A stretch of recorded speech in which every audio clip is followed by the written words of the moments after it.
Hello everyone, this is Johannes. And this is Cinema. And you are watching Board Gaming Ramblings. And today we're taking a look at Horseless Carriage. This is a new game from Joris and Jeroen of Splotter Spell. It plays from 3 to 5 players in 3 to 4 hours. The new Splotter game is here. We haven't really talked a lot about Splotter games on our channel. We own a couple of them. We own Bus, the new version from Capstone. Yes. And we own Roads and Boats. Yep. And I have played Antiquity and I have played Food Chain Magnet. You haven't played any of those. That's true. But we have both played The Great Zimbabwe. Yes, that's really great. I like most of Splotter games. I'm not a huge fan of Food Chain Magnet. I think it's like, it was for me in 2017 when I played it, too much interaction, too much like, haha, I'm going to come in and do your things. So, and I think you might not like it for that. But a couple of years ago, I think, I heard about this game, Horseless Carriage, and I pre-ordered it without knowing anything, except for it being about you making the first cars in the world, which are weird and people don't know what they're like, and we're going to talk more about that. But first, a couple of things. The first one is that you have to check out our Discord server. You don't have to, you can. Yes, you can. And one thing you also can do is to subscribe to the channel. Yes, and two things. How do you do that for people who have never subscribed to a YouTube channel before? Oh, it's a button down there. It's very easy to find. Great instruction. Yes. Number one, click the button, done. Okay, so Horseless Carriage, as we do on this channel, just a short overview, not like going into the rules. If you want all of that, you can check out other channels for more rules explanations.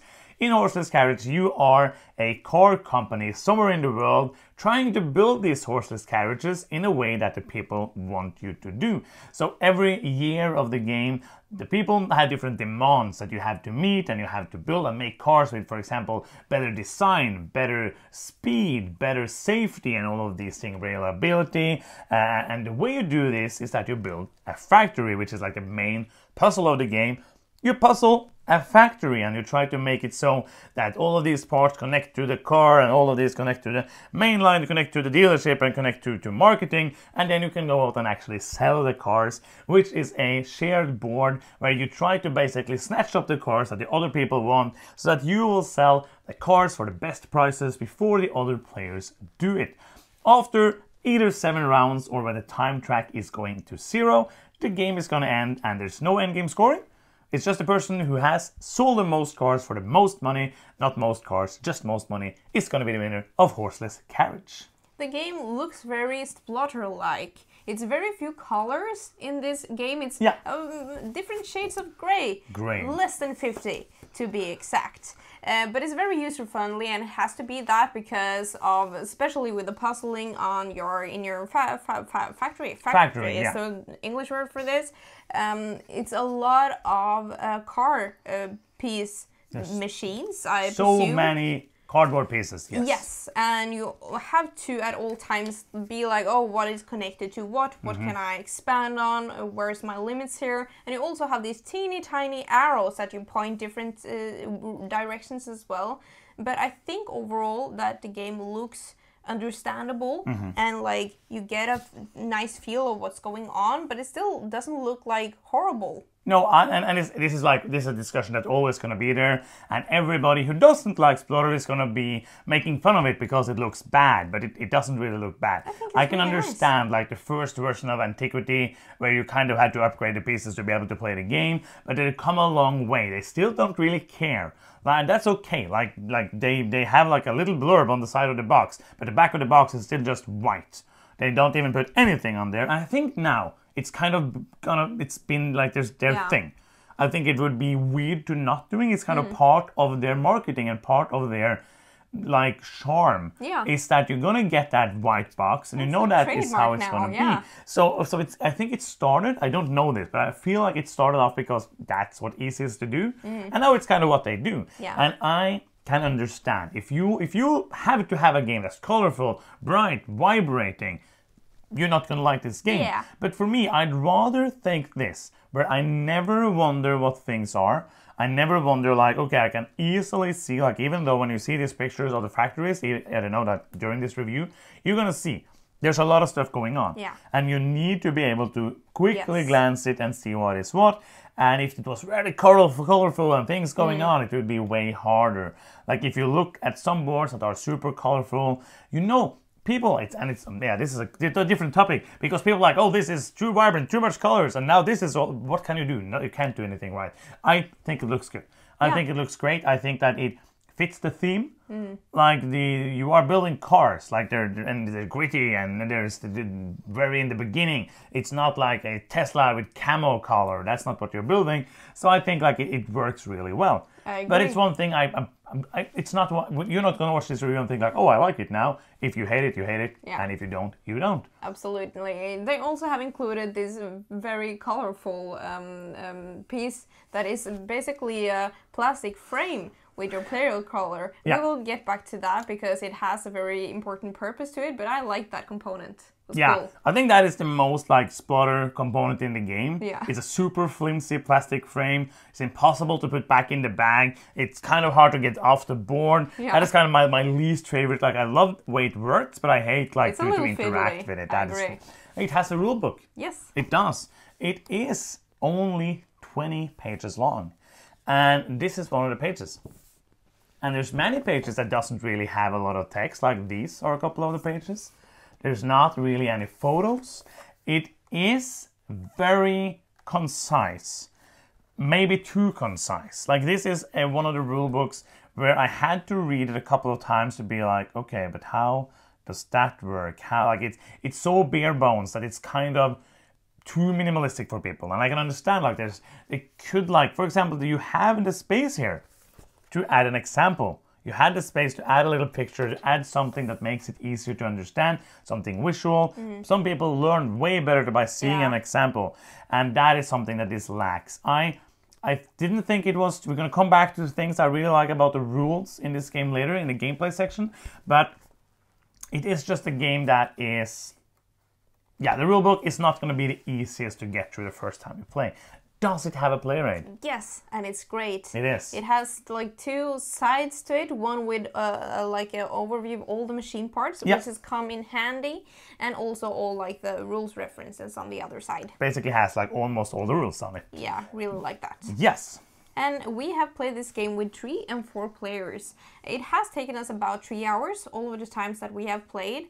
And the box says 3 to 4 hours, so I think that this is like where we're going to play it at. I love that we can sit down the first time we played this game. 3 players and play it under 3 hours. Yes. Then we played it 4 players and it took less time than the first time we played it. Not much, like 5 minutes, but you're adding another player, even though then 2 had played it before, 1 had kind of learned the rule, and 1 had went in like cold. Yes. And I think that is amazing. I think that is great. It ended up like, most of the times we played it, the game ended at round 6, so 1 round less than the maximum round, because you can kind of stress the game to end if you want that. But I just felt like the playtime was amazing, because the time just flies by. It's not. It wasn't really a problem at all. And they have done something really clever, which is making like the build phase of the game, we're going to come back to that, simultaneous. So adding the 4th and I presume also, I think the 5th player will not take that much longer time, because you're doing so much of the stuff that takes a lot of time at the same time. So this game has a theme. Yes. And I think the theme is very well integrated. Yeah, I agree. Like, I love the fact that people don't really know what they need in a car yet. So you're randomly going to have 2 of these like things that the people need in the beginning, and then one of them is going to go out at the end of each turn. And when it does, they still remember that thing. Like they're like, oh, but we remember that we need design. So now everybody has to have some design on their cars to be able to sell anything at all. And I love that, like, there's small thematic things like this that just makes the game like better. Like, this is I don't care too much about theme, but this is one where I'm actually like thinking about these thematic choices when I play the game. Yeah, I think the theme is also very fun to play around, like to imagine in your head. But the gameplay in itself feel very streamlined and very like simple. It's not a simple game by all means, but like there aren't that high much complexity, low complexity, high depth. Here we go. Well, but it isn't a lot of like rules exceptions and different kind of rules for all of these different mechanisms. There are like the rules that need to be there and nothing more. Yeah. This is why I think that if you are a person who thinks Lacerda games or other heavy games has rules just for the sake of it, I think that's stupid, but that's okay. I don't think it's stupid, but I don't agree. But then I think you will like this game. I think you should like this game if you can look past the things that you might not like about it, about like the artwork and all of that. But because there's really, as you said, there's not a single extra rule that doesn't need to be there. This is the rules that you need to have to be able to play the game. There's not one, oh, when you do that and that happens. No, it's basically you do this. There's like a couple of rules in each section, and you can just basically play the game. I was so, when I got this, like, this is the smallest rule book for a heavy game I have ever seen. It is, it's like, it's, as I said, 20 pages, and one is an introduction. Then there's a couple, like, there's some pictures, and there's not much text. This is a very short rule book, and that's, and you see that in the fact that there's so, like, few things. There's so few moving parts. At the same time, there's many moving parts. It feels very clean, like rules-wise. And gameplay-wise, I think like the main puzzle is, okay, there's two main puzzles, but the main puzzle is building your factory. I think that is a super engaging and interesting puzzle because you have always too little space. It's a really cool thing that you don't pay anything for your machine parts or machines. The technology stations. Basically, you have to be on the technology level that is required to have access to that machine part. But whatever you do, you just have to have space for it, and you have to like connect it to the things that you need to connect it to have an effect. That is kind of what you're trying to do. I love that you are not paying, but you are paying because you're paying in space. And you start with this little board, and each round you're going to get one more, but those are like 1/4 almost of the board you start with. So you never have enough space. So you are kind of like, it's so clever. And the first time I played it, like, you are really paying. But you're not paying in the way that you're used to. So it feels really unique because I'm used to, okay, I need to have this 25 money to be able to buy that part. But now it's basically, is the part there? Do I have access to the technology? I'm going to take it and I'm going to place it. And again, we talked about like this being few rules. I was like, my mind almost exploded because there's kind of like, there's maybe 4 rules to how you have to build things. There's a couple of things that has to be adjacent to a specific thing. But other than that, you can kind of do whatever you want. And it's weird. And it's awesome. And there's one thing I need to talk about, because we have talked about this on the channel many times, that I don't usually like games where you do things at the same time. Because you get disconnected.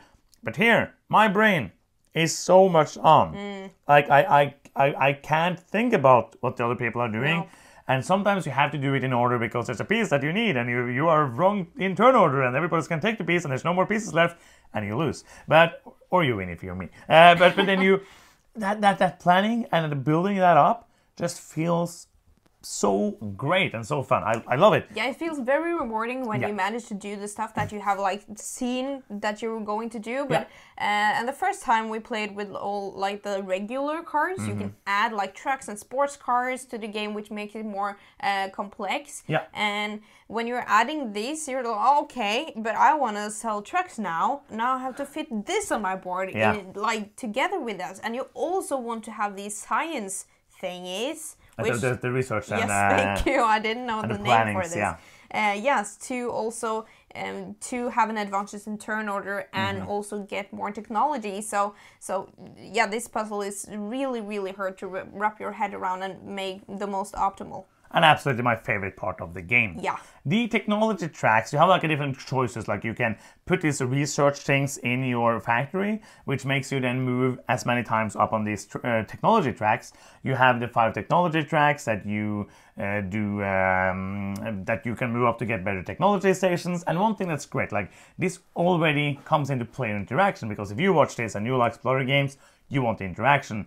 And there is some great interactions here. And so first off, you can kind of force what kind of technology that comes into the game. Next round, we had a game. The player did not win. But I think you can manage to do like great things with it. Who basically forced the same thing into the game many times. Yeah, and so the people keep having the same demands for the technology that you have the most of, basically. They really want to design all the time. They're like, we don't care if there's a motor in there, we just want it to look cool. So that is a great interaction of trying to kind of be the master of the game, or you are controlling the game. Another thing I really like is the player order. Yeah. That is fantastic. Do you like the player order? Absolutely. I think it's You really like player cool. order, yes. Some games you can spend like, or you can decide or whatever if you want to pay something to be first. But here you actually sometimes want to pay to be last. Yes. Because the order that you're in has a great deal to do. If you're first, you get the first dibs on the machine parts that you're building, but you also get to have available technology of your opponents if they're higher up on the technology tracks than you, so you can buy stuff that you normally couldn't, or build something you can or normally couldn't. The player that is last on the turn order track gets to sell cars first. That is really interesting as well. And I love the fact that depending on what kind of strategy you go for, it can be more important or less important to be first or last. So if I'm going for a strategy, for example, where I want to sell only the normal cars, then it's going to be more important for me to be first in sales, because I need to sell them, because everybody can sell them, and also if I have a strategy where I don't want to like sell the highest up of the amount like on the grid, then I need to be able to sell first, so I can sell as many of the cheap cars as possible, and that's a strategy you can win with. I did it, and it's pretty fun. But if you are selling more trucks and all of that, it's not that important, because it's going to be less players who fight for the trucks. Yeah. And that's pretty cool. I also like player interaction-wise that the players each round kind of chooses where there's going to be cars every round. Yeah. And you add more and more of these spark tiles that then adds to where new cars comes each round. So you kind of, it's not going to be random. There's going to be a couple of random ones, but those are mostly normal cars. But it's not going to be like, oh, I'm going to go for trucks now, and then no trucks comes out. It's really interesting how in choosing which demands comes out in the game, but also where the cars will be on the grid really shapes the game. And the players themselves do that. And even if there's going to be trucks or sports car available, I think that selling your cars is also a very interesting and fun puzzle. If you have multiple dealerships, you get to lay these plastic frames different spaces on the board. Sometimes if I don't have the correct machine parts, then I can't sell to, for example, the highest value cars or car buyers, I don't know. But that is also a really interesting thing to see, okay, where can you sell your cars? Okay, you have like up to here, then if I'm going to beat you to some of those cheaper cars, I have to do that now. Yeah, I love that part, like as I said earlier as well, like trying to like sneak in and take that. That's the most of the, that's kind of like the meanest part of the game. Yeah. But it's not really a mean thing. It's like it's going to be obvious. If I can take something from you so you get less points, it's weird of me to go and take less points. But I think it's like all about the risk assessment in this this part of the game. I have to be like, okay, where is it most likely that you will place your frames of selling? That is my frames of selling. It's basically the bigger, like the bigger one you have, the more marketing you have done in that dealership. Yes.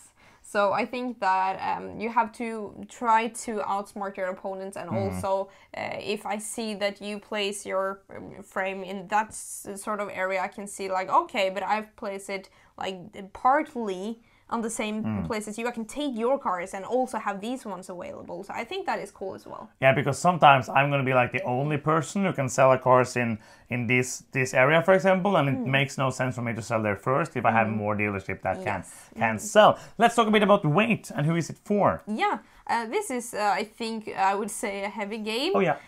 Like rules-wise, it isn't that bad, but especially with how you're trying to build and the timing of that is very intricate. I think that if you are into, as you said, very colorful, nice themes with a lot of whimsical stuff. Yes, and table presence, this might not be the game for you. But if you want, as you said, these very intricate, like very deep games without all of the 40 pages of different rules, this might be in your ballpark. I also think that if you are players who are not super aggressive players, this game is going to be less aggressive. Like, I think in Fruit Chain Magnet, it's been years since I played it, just so you remember, I feel like it's you kind of had to be in each other's faces. Here it's not that devastating, so it's not that brutal of an interaction. I think that if you play this game with the same people over and over and over and over, it's gonna get more and more cutthroat and more brutal. But if you are playing with a group that is not used to these games, or you're playing it the first 4 or 5 times, it's not going to be that brutal if you're not used to and you enjoy playing those brutal games. Absolutely. So it's a game that doesn't... So if you have seen Fruit Chain Magnet and you're going to be like, oh wait, that's way too much player interaction for me, I think this is less player interaction than that. But for me, I think it's less than... I would say it's less than Wild Carriage, for example. Like Wild Carriage are more like an like in your face. Yes.